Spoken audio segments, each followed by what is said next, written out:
Hello बच्चों, let's see the question. और question है ए म्यून is an unstable elementary particle whose mass is 207 multiplied by mass of electron and whose charge is either plus E or minus E. A negative muon can be captured by proton from a muonic atom. This atom follows Bohr's quantization condition. Answer the following neglecting reduced mass effect. ठीक है, what is the question है अपने पास में, what is the radius of the first Bohr's orbit of this Munich atom. तो ऐसा समझो कि electron की जगह जो है वो आपका एक पार्टिकल है कोई नया, और उसको नाम दिया है इन्होंने म्यून। ठीक है, इलेक्ट्रॉन की जगह एक पार्टिकल है म्यून।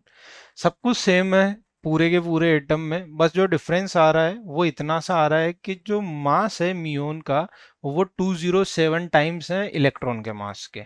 ठीक है, तो एक पार्टिकल है म्यून जिसे हम यू से लिख देते हैं, है ना। एम यू ओ एन, म्यून को हम लिख देते हैं यू से, ऐसा समझो। तो मास ऑफ म्यून जो है वो है हमारे पास में 207 मास ऑफ इलेक्ट्रॉन के बराबर। और चार्ज ऑफ म्यून जो है आपके पास में, चार्ज ऑफ म्यून जो है अभी भी वो आपके पास में क्या है, वो चार्ज ऑफ इलेक्ट्रॉन के बराबर ही है, कोई डिफरेंस नहीं है। या तो प्लस ही हो सकता है या माइनस ही हो सकता है। तो वो चार्ज तो इलेक्ट्रॉन की जगह अगर काम में आ रहा है तो वो माइनस ही होगा, कोई दिक्कत नहीं है। अगर वो बोहर की क्वांटाइजेशन कंडीशन को फॉलो करता है तो बोहर के अकॉर्डिंग उसकी रेडियस भी आएगी। तो हम बात करेंगे according to Bohr's, sorry for the inconvenience, मैं इसे थोड़ा सा साफ कर देता हूँ, अच्छा नहीं लग रहा ये। तो हम बात करते हैं according to Bohr's quantization condition. According to Bohr's quantization condition radius का फॉर्मूला होता है हमारे पास में n square h square divide by 4 pi square के multiplied by z e square और मास ऑफ इलेक्ट्रॉन। ये होता है, ये एम ई नहीं है, ये मास ऑफ इलेक्ट्रॉन है। इसे भी मैं थोड़ा सा सही कर देता हूँ यहाँ पे तो अच्छा रहेगा। ये मास, वहां पर इलेक्ट्रॉन था तो ऐसा सीन था, पर अगर म्यून आ गया तो फिर क्या हो जाएगा, ये रेडियस ऑफ म्यूनिक एटम की हम बात कर लेते हैं। फिर तो फिर हम बात करेंगे radius of Munich atom. Radius of Munich atom क्या आ जाएगा, आर यू जो आएगा वो क्या आ जाएगा, एन स्क्वायर एच स्क्वायर। कोई डिफरेंस हुआ, चेंज हुआ, नहीं हुआ।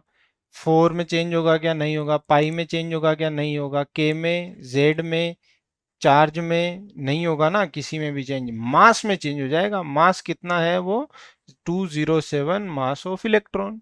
तो हमने ये लिख दिया 207।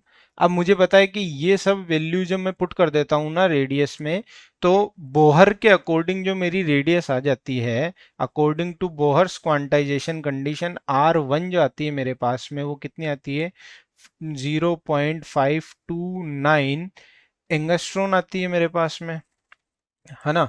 तो मेरे पास में अगर मैं बात करूंगा radius of Munich atom first, वो कितनी आएगी, तो 0.529 इंटू एंगस्ट्रॉन का मतलब हो गया 10⁻⁻10 मीटर, और डिवाइड बाय क्या चल जाएगा, 207 जाएगा, क्योंकि 207 मास नीचे आ गया।